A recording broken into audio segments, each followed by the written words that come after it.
Assalamualaikum warahmatullahi wabarakatuh.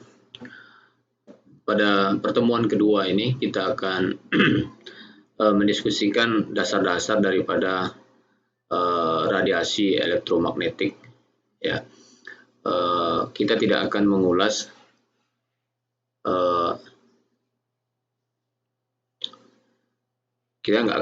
secara detail ya persamaan dasar elektromagnetik, karena semua Anda yang mengikuti kuliah ini adalah mahasiswa fisika yang sudah memiliki dasar-dasar yang cukup terkait dengan gelombang elektromagnetik. Jadi kita hanya melihat secara umum ya berkaitan dengan sifat-sifat dasar daripada radiasi gelombang elektromagnetik. Terkait dengan materi ini bisa dibaca ya lebih detail pada buku John R. Jensen, Remote Sensing of the Environment. Ini bukunya bagus sekali berkaitan dengan remote sensing. Oke, jadi seperti yang kita sudah lihat pada pertemuan pertama ya, bahwa jadi energi yang akan ditangkap atau direkam oleh sistem remote sensing itu mengalami banyak sekali interaksi ya. Banyak sekali interaksi yang mereka alami, dan interaksi ini harus dipahami dengan sempurna atau dengan baik agar kita bisa melakukan interpretasi daripada data yang sudah kita kumpulkan secara remotely gitu ya. Sebagai contoh, di dalam slide ini disebutkan jika energi kita berasal daripada matahari, karena memang matahari merupakan salah satu sumber utama daripada radiasi elektromagnetik untuk kegiatan remote sensing, maka energi ini akan mengalami banyak sekali proses. Yang pertama, diradiasikan oleh partikel-partikel atomik pada sumber, yaitu matahari. Kemudian dari matahari menjalar ke ruang angkasa dengan kecepatan cahaya, lalu berinteraksi dengan atmosfer di bumi sebelum sampai ke bumi, kemudian bisa berinteraksi kembali dengan atmosfer di bumi, dan akhirnya baru mencapai ke sensor kita, di mana itu bisa dalam berbagai bentuk interaksi ya. Jadi ini kalau kita memiliki sistem remote sensing dan sumber kita misalnya adalah matahari, maka akan mengalami proses-proses seperti tadi. Kalau digambarkan dalam bentuk diagram, maka proses interaksinya barangkali bisa digambarkan seperti yang ada di halaman ini. Jadi dari matahari diradiasikan, kemudian akan terjadi interaksi ya dengan atmosfer, kemudian dipantulkan kembali ya, dan itu mengalami interaksi lagi dengan atmosfer yang ada, dengan partikel yang ada di dalam atmosfer bumi.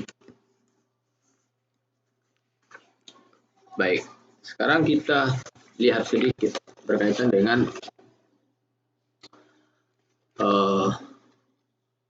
proses transport daripada energi ya. Jadi dari matahari ya dikirim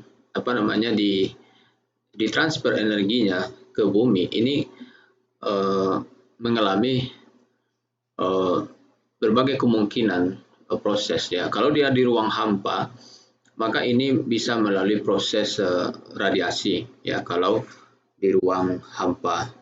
Kemudian bisa juga melalui proses konduksi dan proses konveksi ya. Perbedaan antara proses konduksi dan konveksi, semua kita sudah memahami hal ini, di mana kalau konduksi itu diikuti oleh pergerakan materi, sedangkan kalau konveksi itu diikuti oleh pergerakan materi, sedangkan kalau konduksi itu kontak langsung ya. Jadi kontak langsung dengan jadi dua buah benda yang akan mengalami transfer energi, maka mereka harus kontak langsung. Sedangkan kalau radiasi ya, ini bergantung kepada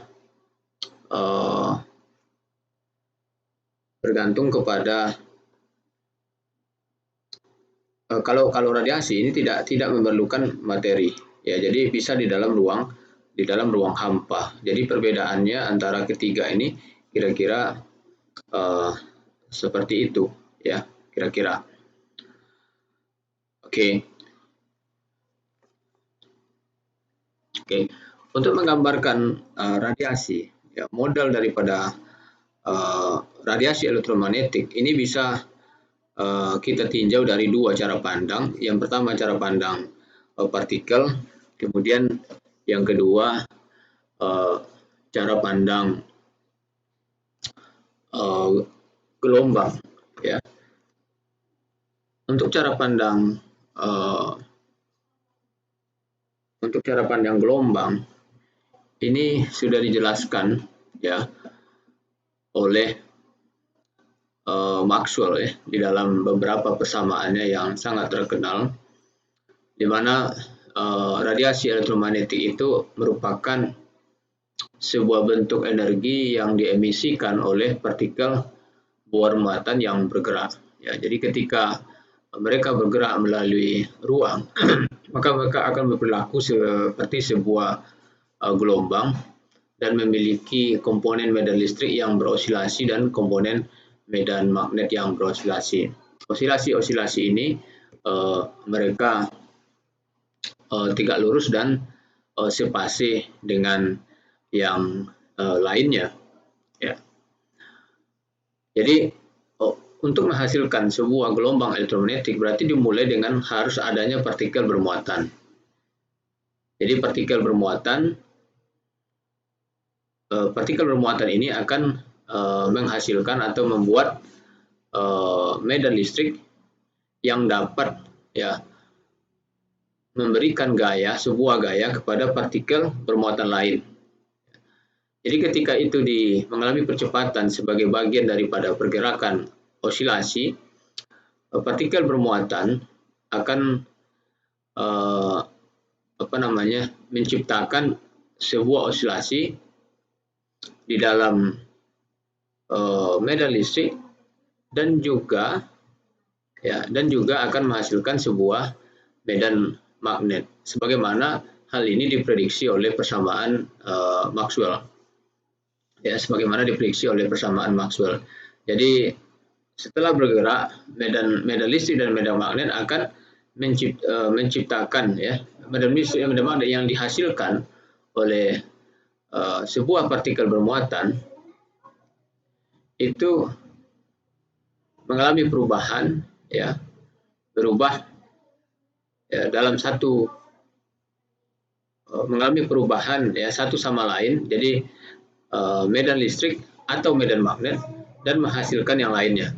Jadi artinya bahwa medan listrik yang berosilasi sebagai fungsi waktu akan menghasilkan medan magnet, dan medan magnet yang berubah sebagai fungsi waktu akan menghasilkan medan listrik. Kedua medan ini di dalam gelombang elektromagnetik akan berfluktuasi terhadap waktu. Satu menyebabkan yang lain untuk berubah.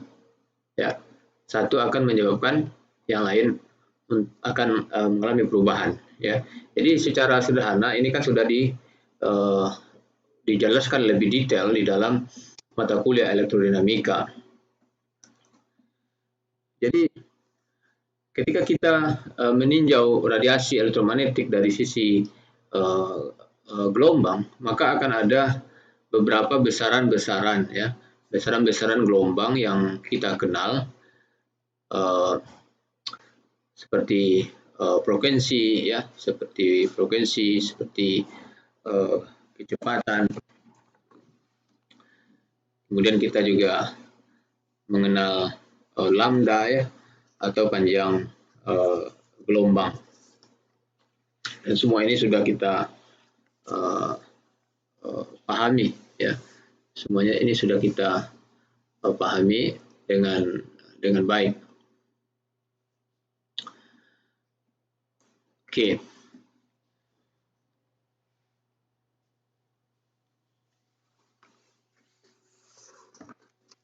Ini sama ya. Jadi beberapa besaran-besaran di mana kita sudah mengenal adanya puncak, ada lembah ya di dalam. Kemudian ada istilah amplitudo juga. Ini contoh-contoh ya. Jadi yang pertama ini gelombang yang lebih panjang, kemudian yang paling bawah ini adalah contoh gelombang yang lebih pendek ya. Ini berkaitan dengan panjang gelombang. Kemudian kita mengenal persamaan daripada Stefan Boltzmann. Jadi dengan menggunakan model gelombang, maka memungkinkan bagi kita untuk mengkarakterisasi energi daripada sumber, ya, energi daripada sumber. Jadi misalnya sumber kita di sini ya adalah matahari. Jadi kita bisa misalnya mengasumsikan temperatur daripada matahari sekitar 6 Kelvin, maka secara matematis kita bisa menghitung berapa totalnya radiasi yang diemisikan ya oleh matahari ini, di mana besarnya radiasi tersebut adalah sebanding dengan temperatur pangkat 4 ya, temperatur pangkat 4. Jadi jumlah energi yang diemisi per waktu untuk luasan tertentu ya pada temperatur tertentu itu sebanding dengan T pangkat 4 ya. Sebetulnya di dalam persamaan ini ada satu lagi ya, emisivitas. Namun karena emisivitas, karena di sini adalah black body, maka emisivitasnya 1 ya, diasumsikan 1.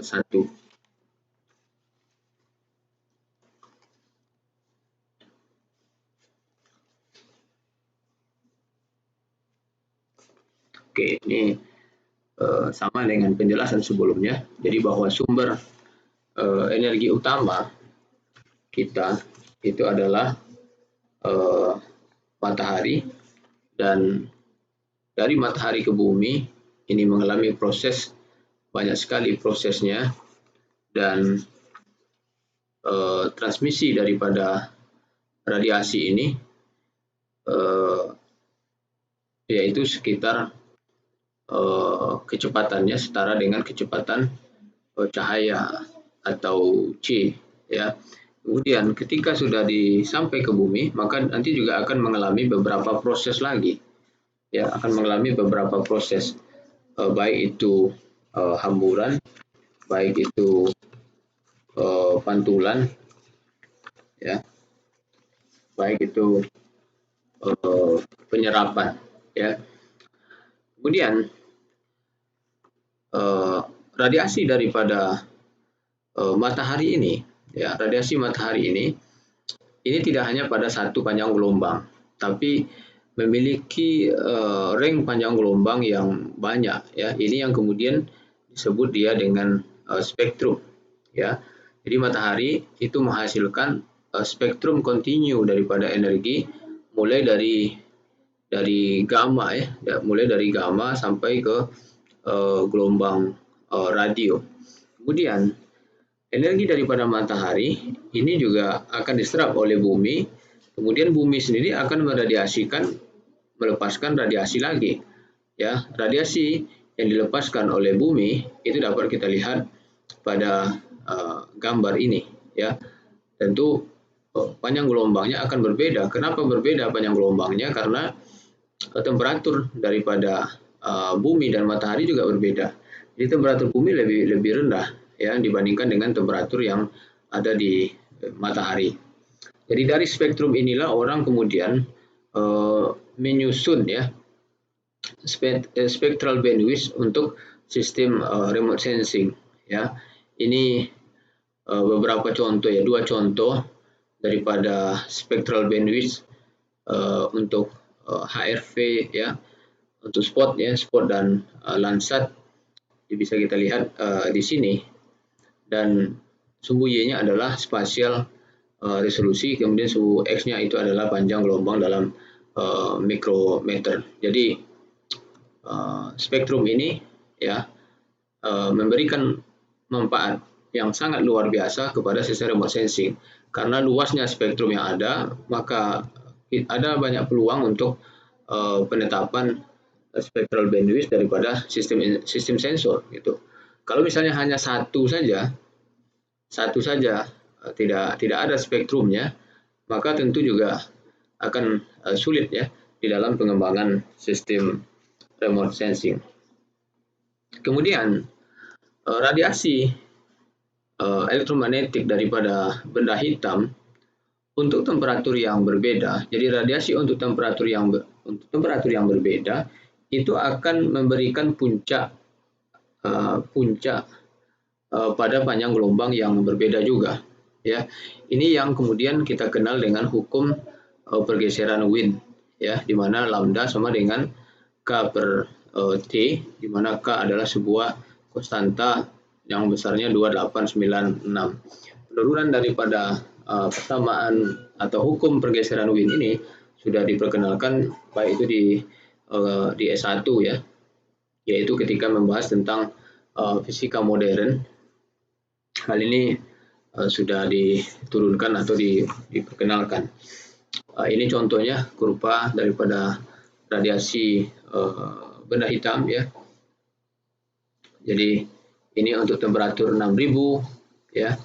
Ini polanya seperti ini, kemudian ini temperatur 3000, ini 800 dan seterusnya. Jadi akan memiliki puncak yang berbeda ya, sebagaimana tadi disebutkan oleh pergeseran Wind. Ini contoh radian intensitas daripada matahari ya, ini untuk kasus matahari, dan kemungkinan interaksi mereka dengan dengan partikel yang ada di atmosfer. Kemudian yang berikutnya dari sudut pandang partikel ya, dari sudut pandang partikel. Ketika kita memandang gelombang EM dari sudut pandang partikel, maka kita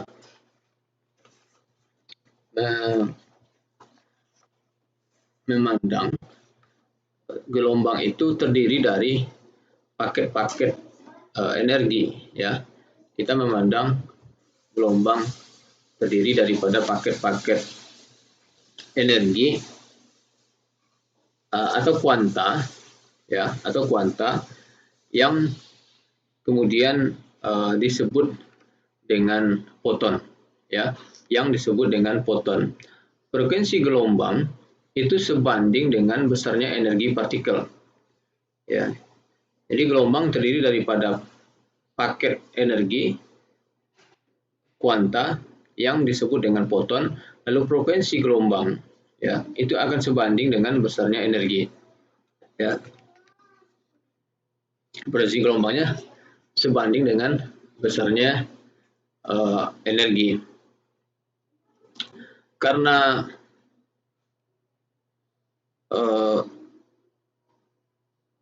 foton itu diemisikan dan diserap oleh partikel yang bermuatan, maka mereka juga baik sebagai pembawa energi kalau begitu. Jadi karena foton ini kan diemisikan dan diserap oleh partikel bermuatan. Jadi oleh karena itu mereka bertindak juga sebagai pembawa energi. Ini tadi yang kita sampaikan bahwa frekuensi daripada gelombang itu sebanding besarnya dengan energi partikel.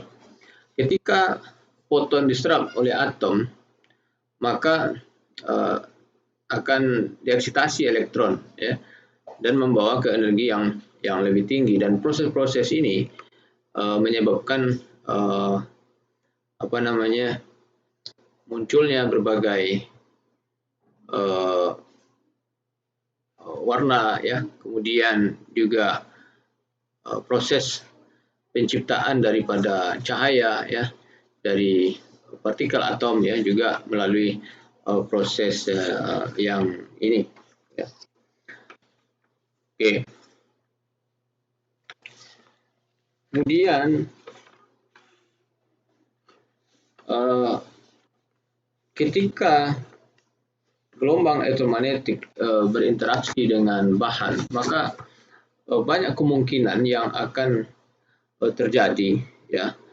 Banyak kemungkinan yang akan terjadi dengan mereka. Yang pertama, akan terjadi hamburan, ya. Jadi setelah elektromagnetik dihasilkan, kemudian dia menjalar melalui atmosfer bumi, ya, pada kisaran sekitar kecepatan cahaya, ya.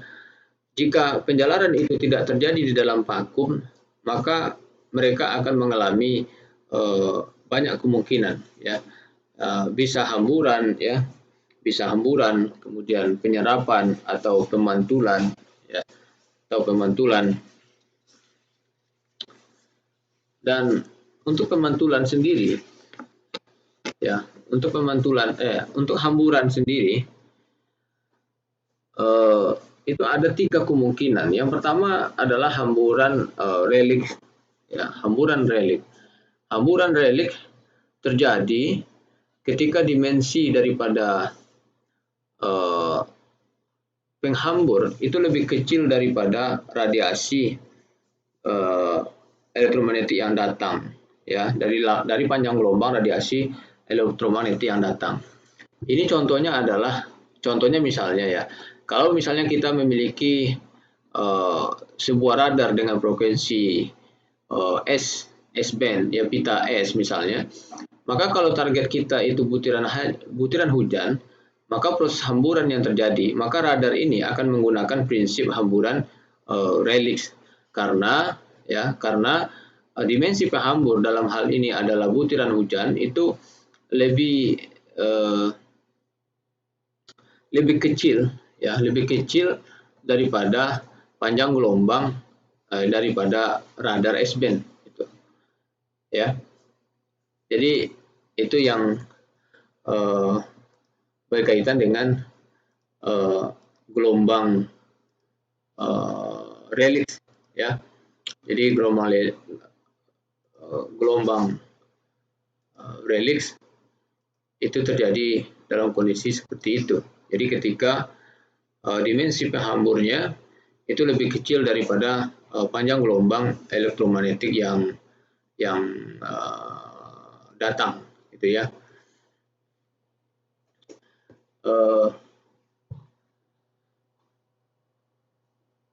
Hamburan Rayleigh ini merupakan hamburan elastis, ya, merupakan hamburan elastis. Dan contoh lain sebetulnya daripada hamburan Rayleigh ini itu adalah ketika langit kita berwarna biru, ya. Ketika langit kita berwarna biru. Jadi ketika hamburan Rayleigh dari sinar matahari pada atmosfer yang bersih terjadi, maka langit akan tampak biru, ya. Jadi hamburan Rayleigh dan awan yang dimediasi ini berkontribusi untuk menyebarkan cahaya atau sinar matahari langsung. Jadi warna biru langit itu disebabkan oleh hamburan cahaya matahari dari molekul atmosfer, ya. Hamburan ini yang tadi kita sebut hamburan Rayleigh dan lebih efektif pada panjang gelombang pendek, ya, yaitu ujung biru daripada spektrum cahaya tampak, ya.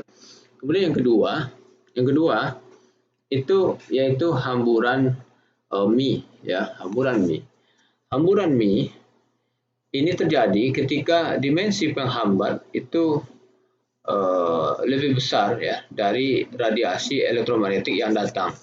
Ini contohnya ya cahaya akan dihamburkan oleh butiran-butiran air yang terdapat di dalam awan, ya, dalam awan. Ini contoh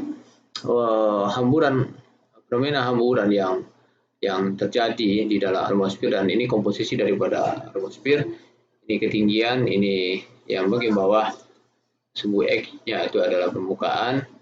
Jadi di sini dapat kita lihat kalau untuk gas-gas, molekul-molekul gas, dia akan mengalami hamburan relik di dalam hubungan dengan sinar matahari tadi, ya. Kemudian proses berikutnya yang mungkin yaitu hamburan non selektif, ya, hamburan non selektif. Jadi hamburan non selektif ini hamburan yang terjadi ketika diameter partikel dari atmosfer itu sangat besar, ya, dibanding dengan panjang gelombang daripada radiasi, ya, sangat besar. Jadi contohnya cahaya tampak itu, ya, cahaya tampak. Jadi kalau kita lihat kabut dan awan itu kan kita melihatnya tampak putih, gitu, ya. Ini merupakan salah satu contoh daripada hamburan non selektif, hamburan non selektif daripada cahaya tampak. Oke, ini intensitas daripada cahaya yang terhambur dan hubungannya dengan panjang gelombang. Ya, ini tadi sudah disinggung, langit tampak biru dan lain sebagainya. Ini besarnya tampang lintang daripada hamburan relik. Nah, kemudian proses berikutnya yang terjadi adalah penyerapan, ya, adalah penyerapan. Jadi sebagian daripada radiasi sinar matahari yang datang itu akan mengalami proses penyerapan. Siapa yang menyerapnya? Yang menyerapnya adalah gas-gas yang ada di dalam atmosfer bumi. Gas ini menyerap energi elektromagnetik pada panjang gelombang tertentu. Ya, oleh karena itu bagian tertentu daripada spektrum elektromagnetik itu sangat sedikit sekali yang terserap. Ya, contohnya adalah cahaya tampak. Ya, contohnya cahaya tampak. Ya, sedangkan bagian lain, ya, seperti ultraviolet misalnya, ya, bagian lain seperti ultraviolet misalnya, itu hampir semua cahaya yang datang itu akan terserap, ya. Bagian daripada spektrum gelombang elektromagnetik yang terserap ini oleh gas-gas di atmosfer ini yang kita kenal dia dengan pita penyerapan, ya, pita penyerapan. Gas-gas utama yang memiliki peran yang sangat besar terhadap penyerapan energi di atmosfer itu adalah uap air, ya, uap air, kemudian karbon dioksida dan juga ozon, ya, dan juga ozon. Dan mereka ini memiliki peran yang berbeda-beda pada panjang gelombang yang berbeda-beda. Jadi contohnya, ya, contohnya uap air misalnya, mereka merupakan penyerap yang sangat kuat dalam spektrum sekitar 5,5, ya, sekitar 5,5 sampai 7 mikrometer, ya, dan besar dari 27 mikrometer, ya. Jadi harus kita ingat terkait dengan uap air atau H2O ini, bahwa uap air ini di atmosfer juga bervariasi antara bervariasi terhadap ruang dan waktu. Jadi uap air di setiap daerah itu berbeda, di setiap musim itu sudah juga berbeda. Jadi oleh karena itu tingkat penyerapannya itu juga berbeda. Ya, jadi artinya tingkat penyerapan itu bisa bervariasi bergantung juga kepada lokasi, bergantung kepada hari, dan juga bergantung kepada tahun. Ya. Kemudian karbon dioksida atau CO2. CO2 ini merupakan penyerap utama yang terjadi untuk ya apa namanya inframerah thermal ya, inframerah thermal, bagian spektrum bagian inframerah thermal ya. Jadi kalau kita perhatikan CO2 ya, yang ini ya, ini ya secara umum ini merupakan penyerap utama untuk inframerah thermal ya. Kemudian apalagi ozon ya, ozon ini contohnya ozon. Ozon ini penyerap yang kuat untuk UV ya, ozon. Ya, jadi ozon penyerap yang kuat untuk spektrum UV. Jadi UV merupakan gelombang dengan panjang gelombang yang sangat pendek ya. Panjang gelombangnya sangat pendek dan bertanggung jawab untuk atau memiliki peran yang besar untuk menjaga kita daripada radiasi yang merusak kulit ya, seperti halnya kanker kulit. Oke, jadi tadi hamburan dialami, kemudian apalagi yang dialami setelah itu adalah penyerapan ya. Kemudian hal yang sama, hal lain yang dialami yaitu pemantulan ya, pemantulan, dan pemantulan ini kita sudah biasa mengenalnya, dan pemantulan merupakan salah satu karakteristik dasar yang penting di dalam remote sensing ini. Ya, ini tipe-tipe daripada pemantulan kita sudah mengetahuinya. Ya, jadi dari sana maka total daripada flux radian ya yang diteruskan melalui sebuah permukaan, maka besarnya jadi besarnya jumlah energi ya, besarnya jumlah energi itu akan sama dengan jumlah energi yang diserap, kemudian yang dipantulkan ditambah dengan jumlah energi yang diteruskan. Jadi tadi karena mengalami hal-hal yang sudah kita sebutkan sebelumnya. Oke, ini besarnya nilai reflektans tidak kita jelaskan, ini bisa dijelaskan. Oke. Ini persamaan untuk irradian dan eksitansi. Kemudian terakhir yang dialami juga oleh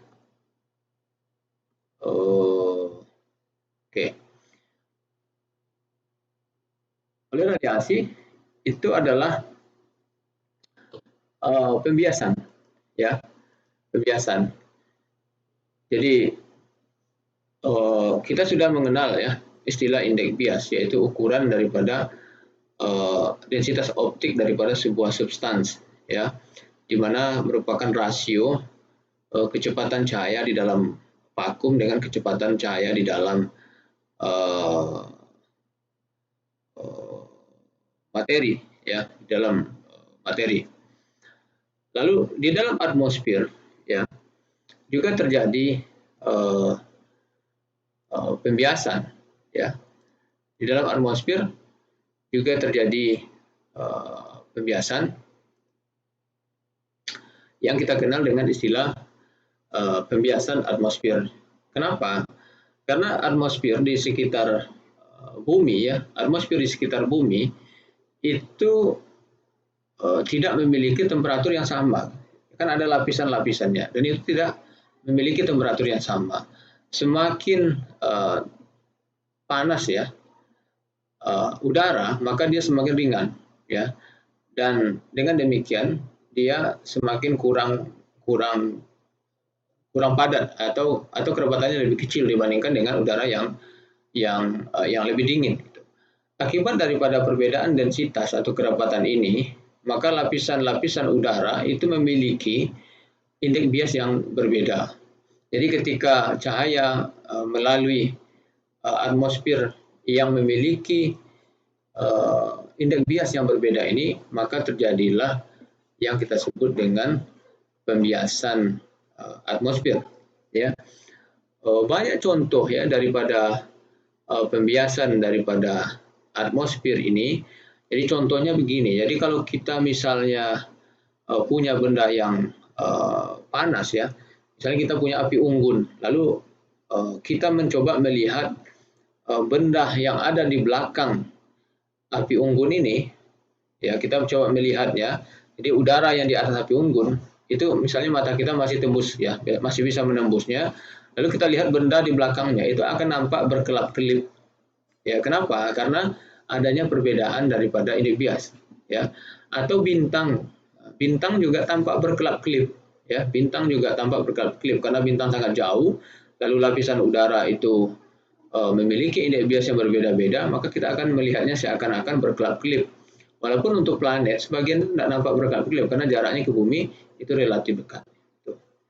Ya, jadi itu berkaitan dengan pembiasan yang terjadi di atmosfer.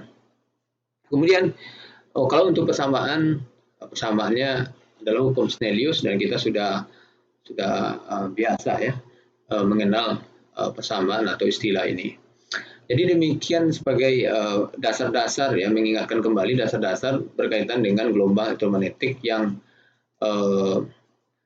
akan kita singgung juga ke depannya ketika kita membahas sistem daripada remote sensing. Jadi demikian barangkali penjelasannya, mudah-mudahan bisa dipahami, dan penjelasan yang lebih detail itu bisa dibaca di slide ya, karena slide-nya itu cukup panjang, ada sekitar 60-an ya halaman. Semoga bisa dipahami. Assalamualaikum warahmatullahi wabarakatuh.